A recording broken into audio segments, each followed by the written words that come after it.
Olá a todos, meu nome é Thomas Schmidt. Sou engenheiro, trabalho em Berlim, Alemanha. Há 32 anos pesquiso sistemas de energia.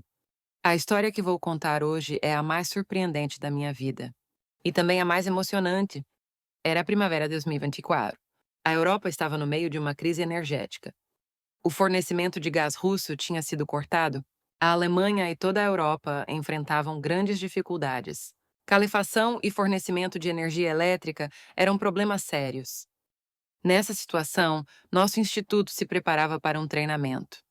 Era sobre hidrelétricas na Noruega. Planejávamos isso há 3 anos.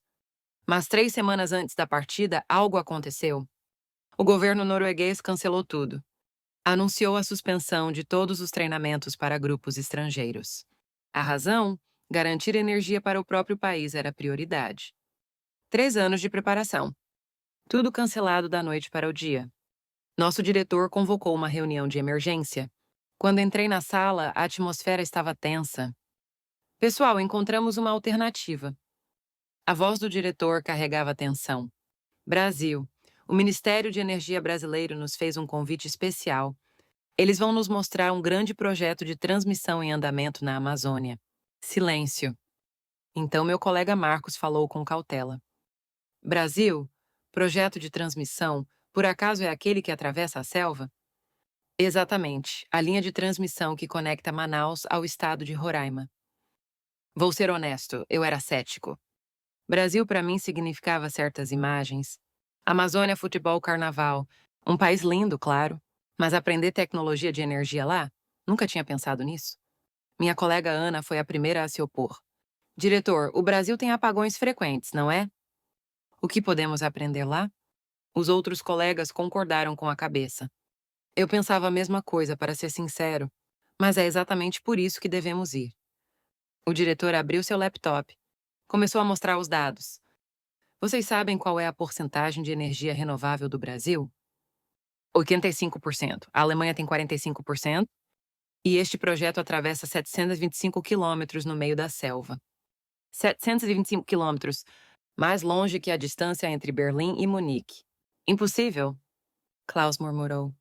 Ele era o especialista em redes de transmissão mais experiente da nossa equipe. Para erguer torres, você precisa de estradas. Para fazer estradas, você precisa derrubar a floresta. Os grupos ambientalistas não vão deixar isso passar. E é aí que fica mais interessante.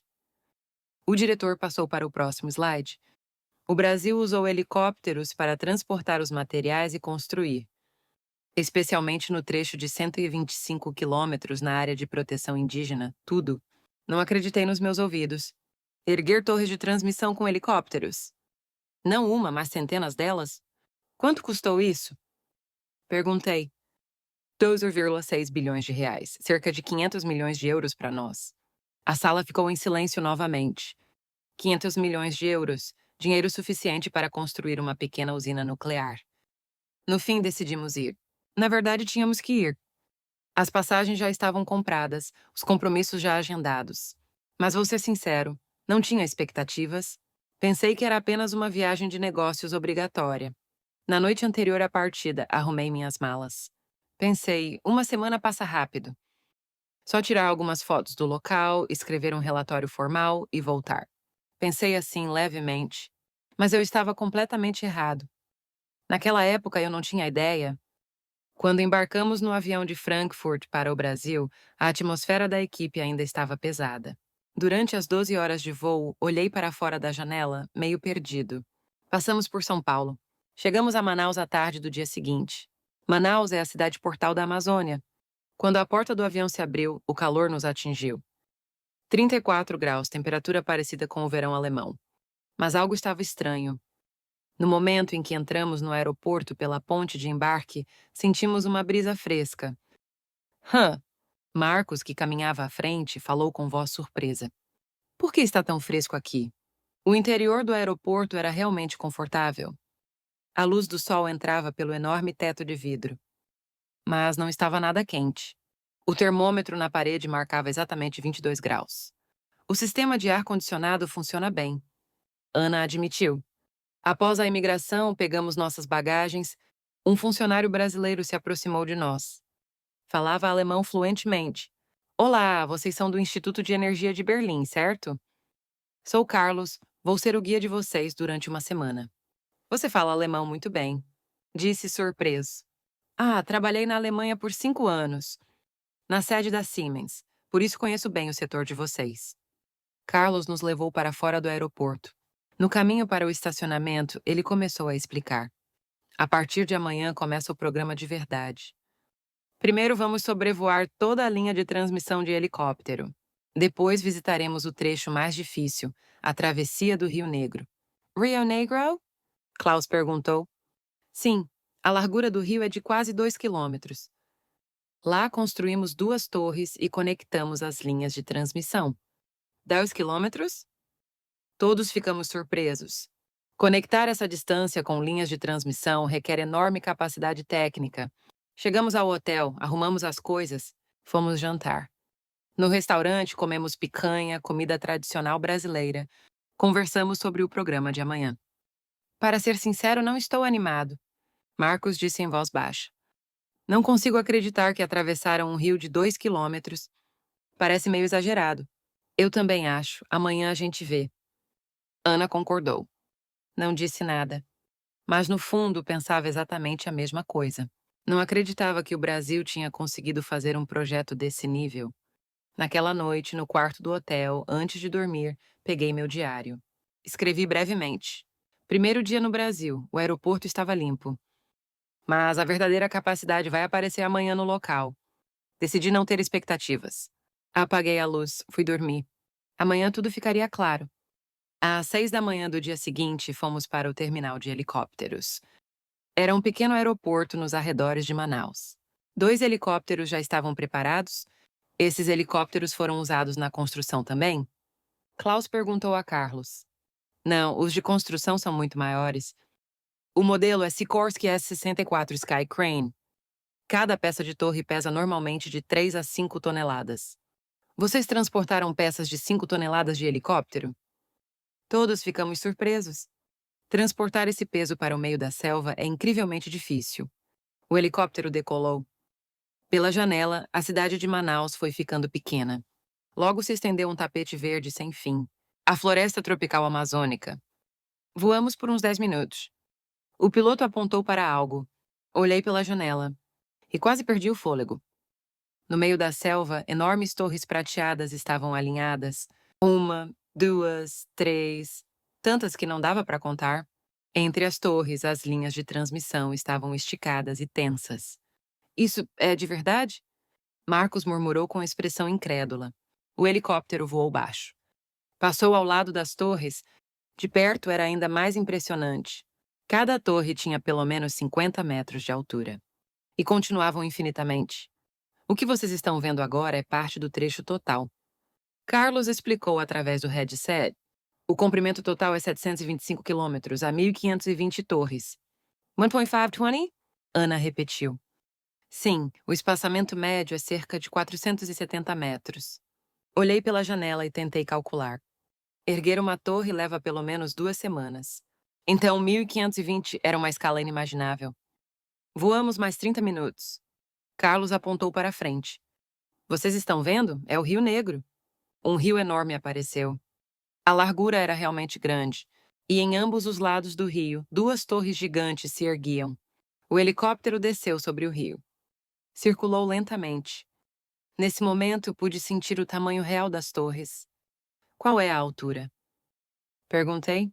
248 metros. A Catedral de Colônia tem 157 metros. Então é 90 metros mais alta. Fiquei sem palavras. Uma torre muito mais alta que uma das construções mais altas da Alemanha. No meio da selva, em ambos os lados de um rio? Como vocês ergueram essas torres? Klaus perguntou com voz trêmula. Cavamos 30 metros de profundidade no leito do rio. Fizemos fundações de concreto. Depois montamos a estrutura de aço. Levou 18 meses. 18 meses para 2 torres? Sim, durante a estação chuvosa não dá para construir. O rio transborda. O helicóptero deu uma volta ao redor das torres. Olhando aquela estrutura gigante, percebi o quanto eu era arrogante. Senti vergonha de mim mesmo por ter desprezado o Brasil. Pousamos num pequeno heliporto na margem do rio. Descemos e caminhamos. A torre estava logo à frente. Quando olhei para cima, não dava nem para ver o céu, era tão alta. Vocês podem tocar. Carlos disse sorrindo. Toquei a coluna da torre com a mão. Senti a textura fria do aço. Isso é real. Está realmente aqui. Doutor. Marcos se aproximou de mim. Seus olhos estavam úmidos. Nós entendemos o Brasil completamente errado. Concordei com a cabeça. Não conseguia mais dizer nada. À tarde nos mudamos para Boa Vista. É a capital do estado de Roraima. Lá era exatamente o ponto final da linha de transmissão. Ao entrar na cidade, vimos uma cidade brasileira comum. Lojas, restaurantes, pessoas indo e vindo. Não parecia nada especial. Por que aqui é importante? Ana perguntou. Até 3 anos atrás, esta cidade tinha apagões de várias horas por dia. Carlos explicou. O estado de Roraima não estava conectado à rede elétrica nacional brasileira. Era uma ilha energética. A eletricidade era importada da Venezuela, ou dependia de usinas a diesel. Da Venezuela? Sim, mas quando a situação na Venezuela piorou, o fornecimento era cortado com frequência. Toda vez que isso acontecia, a cidade inteira ficava às escuras. Visitamos um hospital. O diretor do hospital nos recebeu. Bem-vindos, sou Pedro. Um médico de uns 60 anos. Quer que eu conte sobre 3 anos atrás? Era um pesadelo de verdade. Acontecia umas 2 ou 3 vezes por mês, apagões durante cirurgias. Tínhamos gerador próprio, mas o diesel era muito caro. Só podíamos usar em emergências. O que aconteceu com os pacientes? Perguntei. A expressão de Pedro ficou sombria. Algumas pessoas não pudemos salvar. Pessoas que poderíamos ter salvado se a eletricidade fosse estável. Silêncio. Mas agora é completamente diferente. Desde que a linha de transmissão foi conectada, nunca mais houve apagão. Eletricidade estável 24 horas, graças a isso pudemos trazer mais equipamentos para a UTI. E salvar muito mais vidas. Pedro nos levou à UTI. Equipamentos médicos de última geração operavam sem parar. Tudo isso graças à eletricidade. Eletricidade estável. Gratidão transbordava em sua voz. Saímos do hospital. O próximo lugar foi uma fábrica. Uma pequena fábrica de móveis. Sou Marcos, dono desta fábrica. Um homem de uns 40 anos nos recebeu. Antes operávamos só 8 horas por dia. Nunca sabíamos quando a luz ia apagar. Não podíamos trabalhar à noite. Mas agora funciona 24 horas. A produção triplicou. Os empregos também aumentaram? Klaus perguntou. Claro, funcionários aumentaram de 50 para 150. A maioria dos jovens daqui trabalha aqui. Marcos nos mostrou dentro da fábrica. Funcionários jovens trabalhavam com dedicação. E a conta de luz? Ana perguntou. Caiu 40%. A geração a diesel custava quase 50 centavos por quilowatt-hora. Agora é 20 centavos, porque recebemos eletricidade de energia renovável da rede nacional. Ao anoitecer, visitamos uma escola. Na sala de informática, as crianças estavam tendo aula. 3 anos atrás, tínhamos só 10 computadores. O diretor explicou. Não podíamos trazer mais por causa dos apagões. Mas agora temos 50. Todas as crianças podem ter aula de informática. Uma aluna se aproximou de nós. Sou Maria, tenho 14 anos. Oi, Maria, cumprimentei. Antes não podia fazer lição de casa à noite. Quando a luz apagava, tinha que estudar à luz de velas. Doía os olhos e era perigoso, mas agora posso estudar até às 10 da noite. Quero ser médica. Olhando os olhos claros de Maria, fiquei emocionado. Naquela noite, no carro voltando ao hotel, todos ficamos em silêncio. Cada um perdido em pensamentos. De volta ao quarto, escrevi no diário novamente. Hoje entendi o verdadeiro significado da linha de transmissão. Não era simplesmente transportar eletricidade. Era salvar vidas, criar empregos, proteger os sonhos das crianças. Agora entendo o que significa 600 mil vidas transformadas. No terceiro dia, pegamos o helicóptero novamente. Para visitar a área de proteção indígena. Era a região onde vive o povo Atroari. Este trecho foi o mais difícil. Carlos explicou. Tivemos que atravessar 125 quilômetros de terra indígena. No começo, a tribo se opôs fortemente. É claro, Klaus disse. Quem ia gostar de torres gigantes entrando em seu território? Exato, por isso o governo dialogou durante 5 anos. Encontrou líderes tribais, ouviu as opiniões dos moradores. Encontrou pontos de acordo. Que tipo de acordo? Perguntei. Primeiro, não construir estradas. Transportar todos os materiais e equipamentos apenas por helicóptero. Segundo, cortar o mínimo de árvores. Desmatamento apenas onde as torres ficam e logo abaixo da linha de transmissão. Terceiro, pagar compensação ambiental. O helicóptero pousou perto da aldeia indígena. O representante tribal nos recebeu. Bem-vindos, sou o cacique Tauatu, um indígena de uns 50 anos. Vou mostrar nossa terra. Tauatu nos guiou pela floresta. Depois de caminhar uns 10 minutos, uma torre enorme apareceu. Olhem ali. Tauatu apontou. Apenas ao redor da torre foi desmatado. O resto continua como está. Era verdade. Apenas onde a torre estava e logo ao redor não havia árvores. Um pouco mais afastado era a floresta densa. Como conseguiram trabalhar com essa precisão? Ana ficou impressionada. Descemos cada peça de helicóptero. Montamos no local. Sem estradas, não podíamos usar maquinário pesado. Fizemos tudo à mão. Tauatu nos levou à aldeia. Casas de estilo tradicional agrupadas. Mas cada casa tinha fios elétricos conectados. Graças à linha de transmissão, agora temos eletricidade. Ele nos levou a uma casa. Dentro havia geladeira e televisão. Antes não podíamos conservar comida. Caçávamos e coletávamos só o suficiente para um dia. Mas agora com a geladeira podemos guardar por vários dias. A esposa dele abriu a geladeira.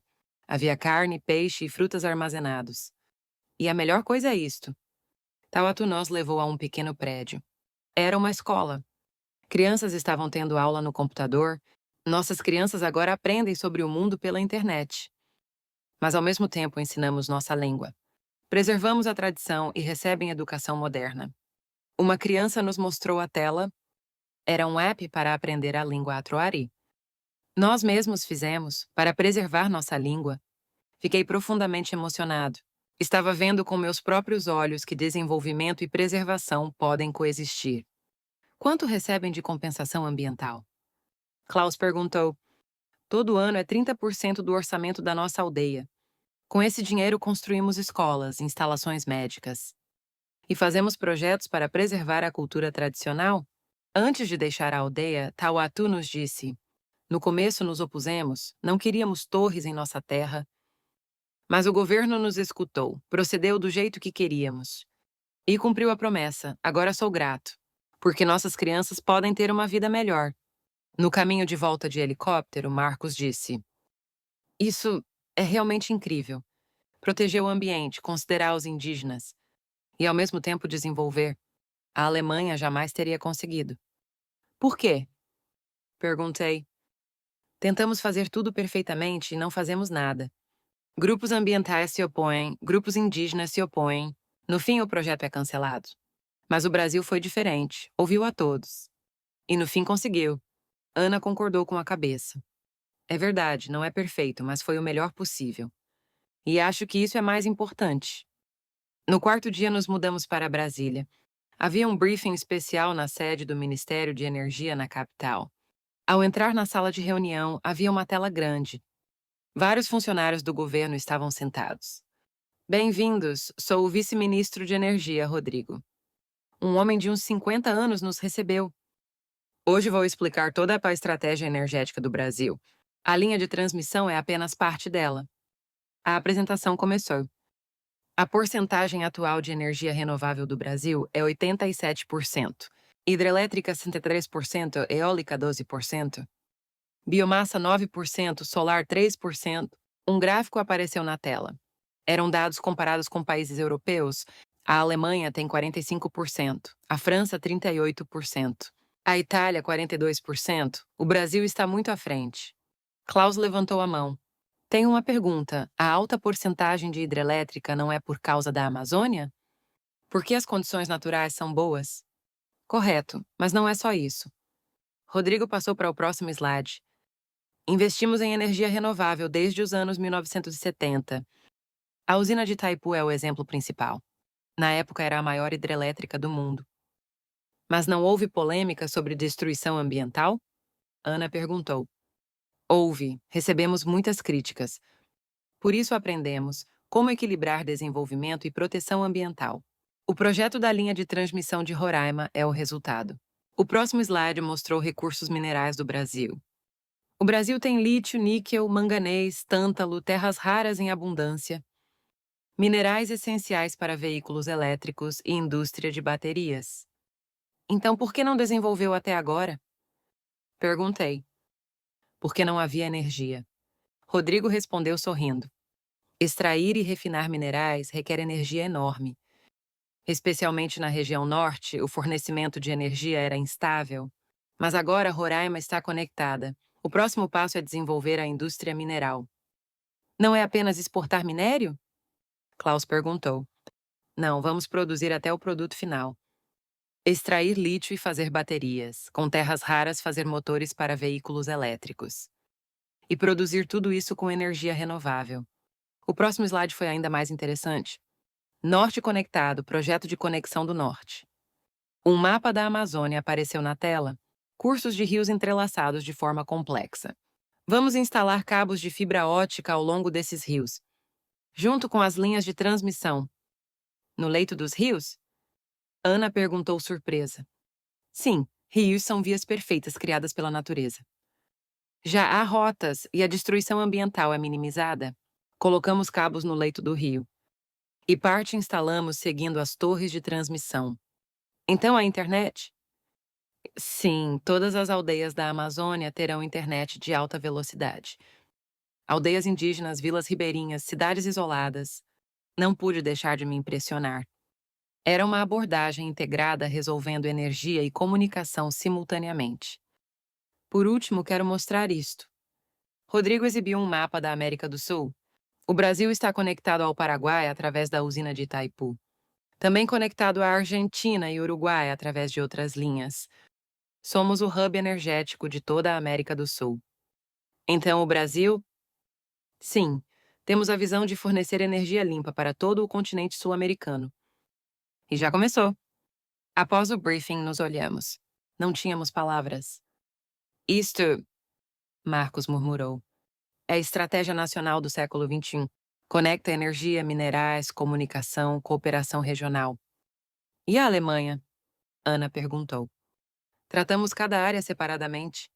Ministério de Energia só cuida de energia, Ministério de Comunicação só de comunicação. Mas o Brasil vê tudo como um todo. Naquela noite no hotel, fiquei muito tempo pensando. Já se passaram 4 dias desde que cheguei ao Brasil. As coisas que vi rodopiavam na minha mente. 725 quilômetros de linha de transmissão. 1.120 torres, estrutura gigante de 248 metros de altura. 600 mil vidas transformadas, proteção indígena. Energia renovável 87%, minerais estratégicos. Expansão de rede de comunicação. E, acima de tudo, a vontade das pessoas que realmente realizaram tudo isso. Percebi o quão arrogante eu era. Desprezar o Brasil, pensar que não havia nada para aprender. Tudo era meu preconceito. Escrevi no diário. Hoje aprendi humildade. Pesquisei energia por 32 anos. Mas só vim entender o que é verdadeira energia aqui no Brasil. Não é eletricidade, é a vontade humana de tornar o impossível possível. No 5º dia, voltamos a Roraima. Desta vez havia um evento especial. Hoje o presidente Lula nos visita. Carlos disse: é a cerimônia do 1º aniversário da conclusão da linha de transmissão. Na praça central da cidade, um palco estava montado. Milhares de moradores estavam reunidos. Às 3 da tarde, o presidente chegou. Aplausos explodiram. O presidente Lula subiu ao palco. Era um senhor na casa dos 70 anos, mas seus olhos brilhavam como os de um jovem. Povo de Roraima! Sua voz ecoou pela praça. Há um ano fizemos história. A última ilha energética do território brasileiro foi finalmente conectada. Agora todos os brasileiros compartilham a mesma rede elétrica. Isso é verdadeira integração. Chuva de aplausos. Algumas pessoas disseram: impossível. Muito longe, muito difícil, não dá para atravessar a selva. Mas conseguimos. Os aplausos ficaram mais fortes. Por que foi possível? Porque o povo brasileiro se uniu. Engenheiros trabalharam dia e noite. Trabalhadores suaram no meio da selva. Irmãos indígenas cooperaram. Lula pausou e continuou. Esta linha de transmissão não transporta apenas eletricidade. Transporta esperança, transporta oportunidades, transporta futuro. Todas as crianças de Roraima agora podem estudar sob luz brilhante. Todos os hospitais podem salvar vidas. Todas as fábricas podem criar empregos. Ele apontou para o céu. Vejam aquela linha de transmissão, vejam as torres. É o milagre que realizamos juntos. E isso é apenas o começo. O próximo é o norte conectado. Internet chegará a cada canto da Amazônia. Depois, o desenvolvimento de minerais estratégicos. Seremos a fábrica de baterias do mundo. A praça encheu de aplausos ensurdecedores. Após o discurso, o presidente caminhou entre a multidão. Cumprimentou as pessoas. Então, uma senhora se aproximou. Presidente, obrigada. Lágrimas nos olhos da senhora. Meu neto agora estuda à noite, sob luz brilhante. Ele quer ser médico. Lula pegou a mão da senhora. Seu neto vai se tornar médico com certeza. E vai tratar as pessoas desta cidade. É exatamente por isso que fizemos este projeto. Vendo esta cena, fiquei emocionado. Não era o discurso de um político, era a sinceridade. Após o evento, tivemos um breve encontro com o presidente. Ouvi que vieram da Alemanha. Lula nos recebeu. O que acharam? Nosso projeto? Surpreendente, falei honestamente. No começo duvidei, mas vendo pessoalmente, o Brasil já está realizando o futuro. Lula sorriu.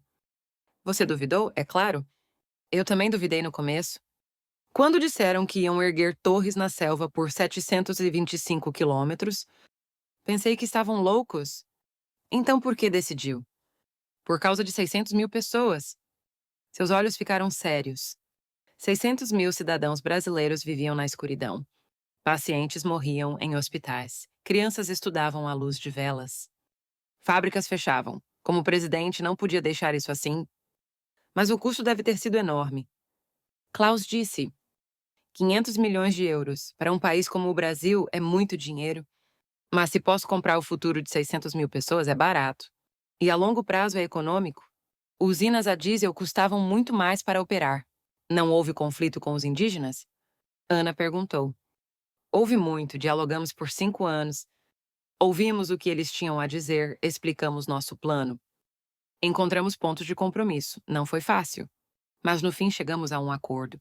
Porque éramos sinceros, sinceros em respeitar suas terras e cultura. Lula nos olhou. Amigos da Alemanha, quero dizer uma coisa. Desenvolvimento e proteção ambiental não são inimigos. Podem caminhar juntos, é difícil, mas não impossível. O Brasil provou isso. Saindo da reunião, Marcos disse: aquele homem é de verdade. Não é político, é líder.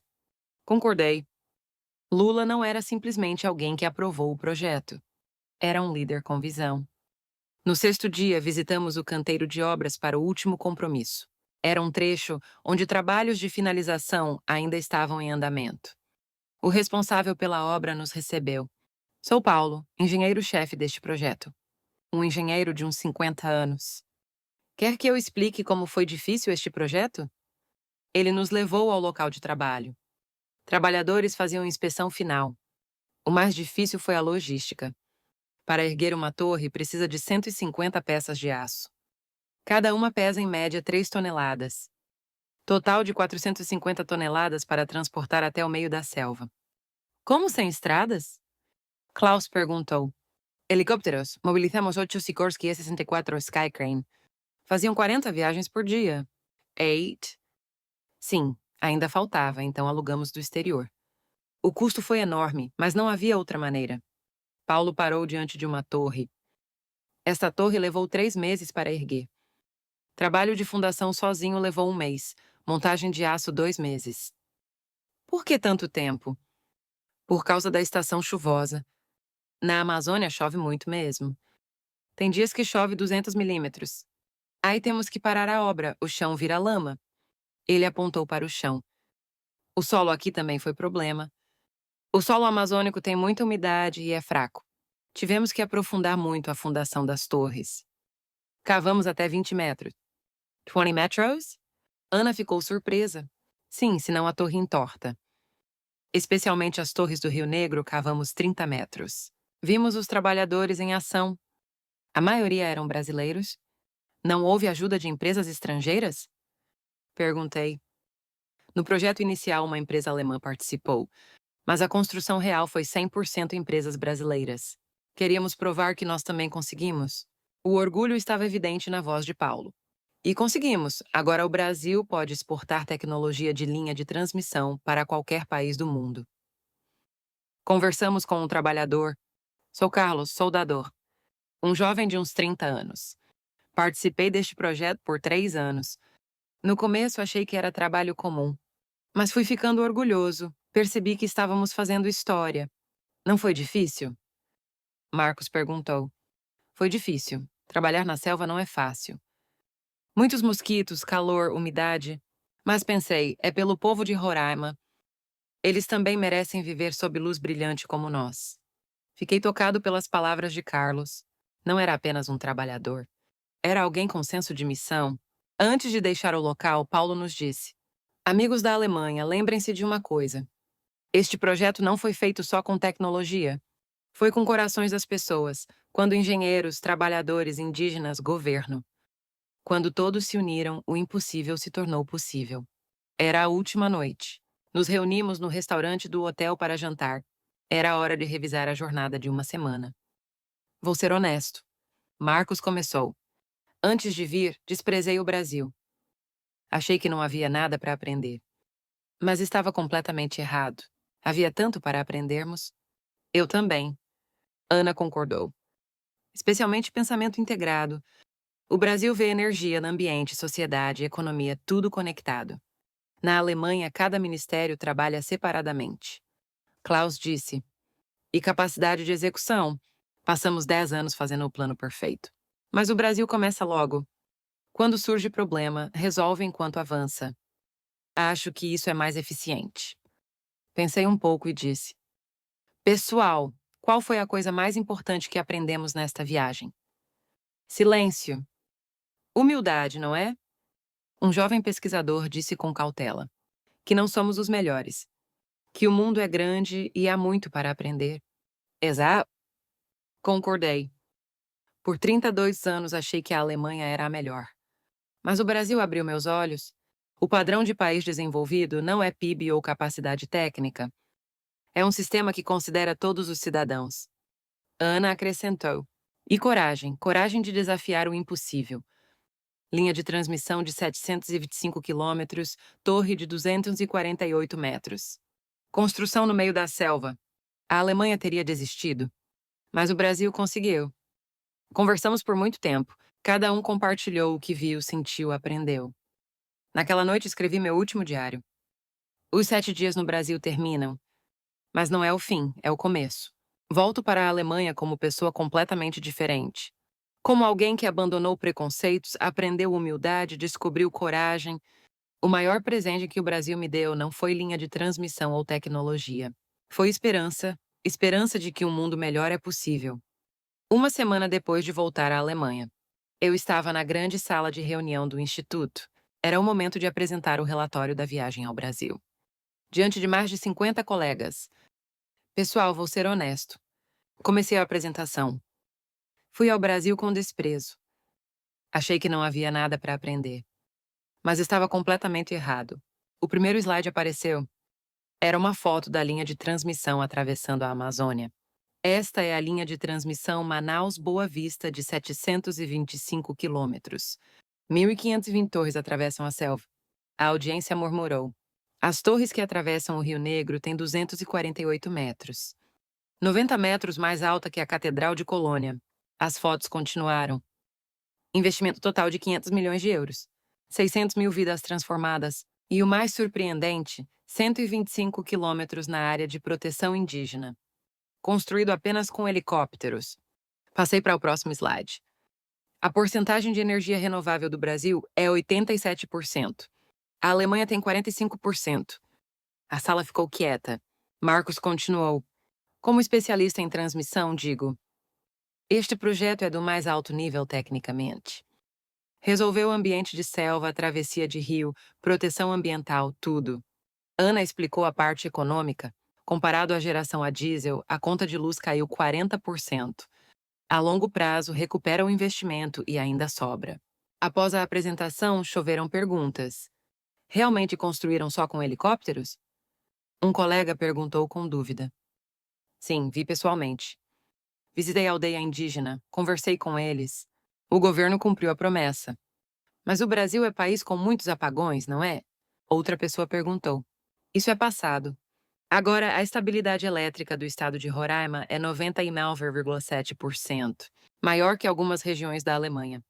Após a apresentação, o diretor me chamou. Dr. Schmidt, boa apresentação, mas. Sam? Parece que os colegas não estão acreditando muito. O diretor estava certo. Ouvia murmúrios no corredor. Não está muito exagerado? Deve ter sido show especialmente preparado pelo governo brasileiro. Na realidade, não deve ser assim. Fiquei irritado, mas ao mesmo tempo entendi. Há uma semana atrás eu era exatamente assim. Naquela noite, nossa equipe se reuniu novamente. O que devemos fazer? Ana perguntou preocupada. As pessoas não acreditam. Temos que provar. Klaus disse. Com dados, não com emoção, mas com números. Viramos a noite escrevendo o relatório. Todos os dados recebidos no Brasil. Fotos e vídeos que tiramos pessoalmente. Números que medimos. Organizamos tudo sistematicamente. Uma semana depois, completamos relatório técnico de 200 páginas. Projeto de linha de transmissão da Amazônia Brasileira. Análise técnica e avaliação. Submetemos o relatório à Sociedade Alemã de Energia. E esperamos. 2 semanas se passaram. Numa manhã, havia e-mail surpreendente na minha caixa de entrada. Era do editor-chefe da maior revista especializada em energia da Alemanha. Dr. Schmidt, revisamos seu relatório. Queremos fazer matéria especial na próxima semana. Pode dar entrevista? Aceitei imediatamente. Uma semana depois, a revista saiu. A foto da linha de transmissão amazônica estava grande na capa. O milagre brasileiro, a revolução energética que a Alemanha perdeu. O artigo analisou nosso relatório detalhadamente. A linha de transmissão de 725 quilômetros é maior que qualquer projeto europeu. É caso exemplar de equilíbrio entre proteção ambiental e desenvolvimento. Energia renovável de 87% é nível que a Europa deve aprender. Outras mídias também começaram a mostrar interesse. Pedidos de entrevista para a TV começaram a chegar. Mas surgiu um problema. Algumas empresas alemãs reagiram, especialmente as empresas de energia. Não idealizem o Brasil. Nossa tecnologia é a melhor. É relatório exagerado. Artigos de refutação começaram a aparecer na mídia, apontando problemas do projeto brasileiro. Deve haver destruição ambiental escondida. A longo prazo, manutenção será impossível. Financeiramente vai fracassar. Fiquei desapontado, mas não desisti. Temos que mostrar pessoalmente, Marcos disse, pedindo ao governo brasileiro para convidar mais especialistas alemães. Era boa ideia, contatei Carlos. É possível. Carlos respondeu. O governo brasileiro também quer. Deseja cooperar com a Europa. 3 meses depois, 50 especialistas alemães em energia foram ao Brasil. Eu também acompanhei novamente. Desta vez havia muitos céticos, pessoas que duvidavam do Brasil. Mas uma semana depois, a atitude deles mudou completamente. Inacreditável, era verdade. Desprezamos demais o Brasil. A Alemanha tem muito o que aprender. Após retornar, eles também relataram em suas organizações. Então a atmosfera começou a mudar rapidamente. O ministro de Energia alemão anunciou oficialmente visita ao Brasil. Vamos aprender o sistema de energia renovável do Brasil e discutir formas de cooperação. A União Europeia também se moveu. Iniciativa de Cooperação Energética União Europeia-Brasil. Grande programa foi lançado. Grandes empresas como Siemens também começaram a mostrar interesse. Considerando participação em projetos brasileiros? Estratégia de entrada no mercado sul-americano. 6 meses se passaram. Eu estava em Bruxelas. Um seminário especial aconteceu na sede da União Europeia. Estratégia Energética Brasileira. O que a Europa pode aprender. Mais de 500 formuladores de política energética de países europeus se reuniram. Eu era o palestrante principal. Pessoal, pesquisei energia por 32 anos. Olhei para a audiência. Mas só aprendi o que é verdadeira energia no Brasil. Exibi o primeiro slide. Estes são os 725 quilômetros que tornaram o impossível possível. Nas fotos continuaram. Torres, linhas de transmissão, Rio Negro, aldeia indígena, vidas transformadas. O Brasil nos ensinou 3 coisas. Primeiro, pensamento integrado. Não separa energia, ambiente, sociedade, economia. Vê tudo como um. Segundo, capacidade de execução. Não espera plano perfeito. Começa e resolve problemas. Terceiro, inclusão. De indígenas a moradores urbanos, inclui todos no projeto. Marcos explicou a parte técnica. Torre de 248 metros não é simples estrutura. É obra de arte criada pela vontade humana. Ana apresentou análise econômica. A longo prazo, este projeto gerará efeito econômico de 300% sobre o investimento. Klaus tratou da parte ambiental. Construção com helicóptero custou 30% a mais, mas reduziu destruição florestal em 90%. Isso é verdadeira sustentabilidade. Quando a apresentação terminou, aplausos de pé explodiram. No tempo de perguntas, o comissário de energia da UEI se levantou. Dr. Schmidt, a Europa pode fazer como o Brasil? Pensei um momento. Pode, mas precisa de 2 coisas. O quê? Primeiro, humildade, admitir que não somos os melhores. Segundo, coragem, desafiar o que parece impossível. Após o seminário, anúncios surpreendentes seguiram. O governo alemão elevou meta de energia renovável, 80% até 2035, tomando o Brasil como modelo. A União Europeia aprovou o projeto de rede de transmissão transcontinental. Rodovia de energia verde, plano ambicioso conectando energia eólica do norte à energia solar do sul da Europa. 1 ano se passou. Eu estava no Brasil novamente. Desta vez não estava sozinho. Com delegação europeia de 150 pessoas, no aeroporto de Brasília, o ministro de Energia brasileiro nos recebeu. Dr. Schmidt, prazer em vê-lo novamente. Ministro, é uma honra. Graças ao Senhor, Europa e Brasil se tornaram parceiros. Naquele dia, assinamos acordo histórico.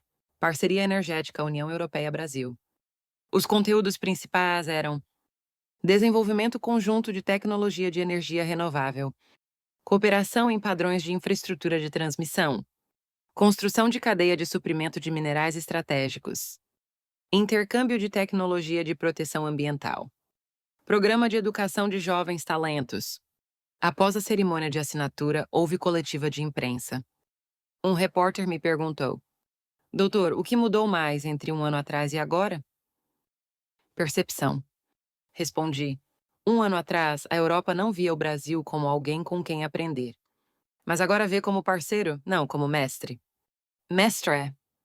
Sim, em sistema energético do século XXI, o Brasil está à frente da Europa. Nós devemos aprender. Após a coletiva, o presidente Lula me procurou. Dr. Schmidt, obrigado. Eu que agradeço, Excelência. Quando veio ao Brasil pela primeira vez, duvidou, não foi? Lula perguntou sorrindo. Sim, para ser sincero. É natural. Eu também teria duvidado se fosse estrangeiro. Ele apontou pela janela. Mas o senhor abandonou o preconceito e viu a verdade. E mostrou a verdade para outras pessoas também. Isso é verdadeira coragem. Excelência que mostrou liderança corajosa. Não, apenas acreditei no povo brasileiro. Que eles tornariam o impossível possível. Agora é outono de 2025. 1 ano e meio desde minha primeira visita ao Brasil. Estou em São Paulo. É o dia de inauguração do Centro de Educação Energética Alemanha-Brasil. A proposta de há 1 ano e meio agora se torna realidade. O prédio do centro é moderno e ecológico. Painéis solares cobrem o teto. Sistema de reuso de água da chuva está funcionando. Na inauguração, ministros de ambos os países compareceram. Ministro de Energia alemão, ministro de Energia brasileiro. E até o presidente Lula. Fiz o discurso de diretor do centro. Pessoal, há 1 ano e meio vim ao Brasil cheio de preconceitos. A audiência riu. Agora se tornou história famosa. Mas o Brasil me transformou, e este centro continua essa transformação. Aqui, jovens da Europa e Brasil aprenderão juntos. Não apenas tecnologia, mas filosofia. Como proteger o ambiente enquanto se desenvolve. Como incluir todas as pessoas. Como desafiar o impossível. Aplausos explodiram. O presidente Lula subiu ao pódio. Dr. Schmidt e amigos alemães.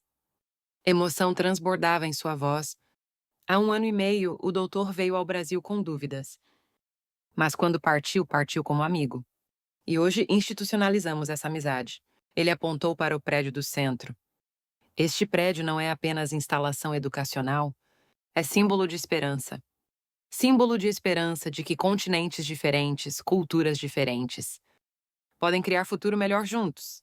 Após a inauguração, nossa equipe se reuniu novamente. Marcos agora é vice-diretor técnico do centro. Ana trabalha no Brasil em turnos de 6 meses. Klaus trabalha como conselheiro para Brasil no Comitê de Energia da União Europeia. 1 ano e meio se passou. Marcos disse com sentimento: Lembram o quanto éramos arrogantes? Lembra? Ana riu. Perguntamos o que aprender no Brasil. Agora que penso, que vergonha. Mas mudamos, Klaus disse. E a Alemanha também está mudando, a Europa também. Era verdade. A porcentagem de energia renovável da Alemanha subiu para 52% em 1 ano e meio. O projeto Rodovia de Energia Verde da União Europeia está atualmente em fase de design. E o mais importante, a percepção das pessoas mudou. Vamos aprender com o Brasil. América do Sul é o futuro. Vamos aprender com humildade. Essas palavras agora soam naturais. Naquela noite, escrevi no diário no quarto do hotel. Abri os diários escritos durante 1 ano e meio. Li devagar. O primeiro diário chamou a atenção. No avião para o Brasil, acho que fiz a pior escolha. Tenho medo da próxima semana. Sorri e escrevi o último diário. Outono de 2025, São Paulo. Inauguração do Centro de Educação Energética Alemanha-Brasil. Há 1 ano e meio vim ao Brasil cheio de preconceitos. Mas o Brasil me transformou. Assim como a linha de transmissão de 725 quilômetros conectou 600 mil pessoas, nossa amizade conectou 2 continentes. Assim como a torre de 248 metros se ergue em direção ao céu, nossa cooperação alcançou nova altura. Assim como a energia renovável de 87% cria futuro limpo, nossa parceria está criando um mundo melhor. O que o Brasil me ensinou não foi tecnologia, foi esperança. Esperança de tornar o impossível possível. Esperança de superar preconceitos. Esperança de que juntos podemos ir mais longe. Obrigado, Brasil. Vocês são verdadeira potência energética do século XXI. E, acima de tudo, o país que dá esperança ao mundo. Coloquei a caneta no lugar. Olhei pela janela. A vista noturna de São Paulo brilhava. Em algum lugar a eletricidade está fluindo. Energia limpa iluminando as vidas de milhões de pessoas. E eu sei que em cada uma dessas energias há sonhos. Que há suor de pessoas que superaram o impossível. Que há amizade que quebrou preconceitos e estendeu a mão. Agora na minha mesa há uma foto. Foto da torre de 248 metros atravessando o Rio Negro. Aquela estrutura gigante perfurando o céu. Sempre que olho para ela, penso. O maior obstáculo não era a selva, nem o rio. Era o preconceito. E faço esta promessa. Vou aprender com humildade pela vida toda. O mundo é grande e há muito para aprender. E verdadeiro desenvolvimento acontece quando estamos juntos. Ontem recebi mensagem de Marcos. Doutor, no ano que vem haverá treinamento de campo no Brasil, sobre o projeto Norte Conectado. Podemos ver pessoalmente o processo de construção da rede de fibra ótica. Vai se inscrever? Respondi imediatamente. Claro, sempre há o que aprender. Sim, sempre há o que aprender. Pesquisei por 32 anos. Cooperei com o Brasil por 1 ano e meio. Ainda há muito para aprender. E essa é a lição mais importante que aprendi no Brasil. Humildade, curiosidade e esperança. Com essas 3 coisas, podemos continuar crescendo. Podemos criar mundo melhor. Juntos. Esta história termina aqui. Mas a história real continua agora. No Brasil, o projeto Norte Conectado está em andamento. Na Europa, a rodovia de energia verde está sendo construída. E em todo o mundo, as pessoas estão aprendendo como proteger o ambiente enquanto se desenvolve. Como incluir todas as pessoas? Como tornar o impossível possível? Seguindo o caminho mostrado pelo Brasil. Obrigado, Brasil. Vocês abriram os olhos do mundo, mostraram a verdade além dos preconceitos e presentearam esperança de que futuro melhor é possível. Agora vamos continuar essa esperança. Juntos, mais longe. Thomas Schmidt. Primeiro diretor do Centro de Educação Energética Alemanha Brasil. Outono de 2025, São Paulo.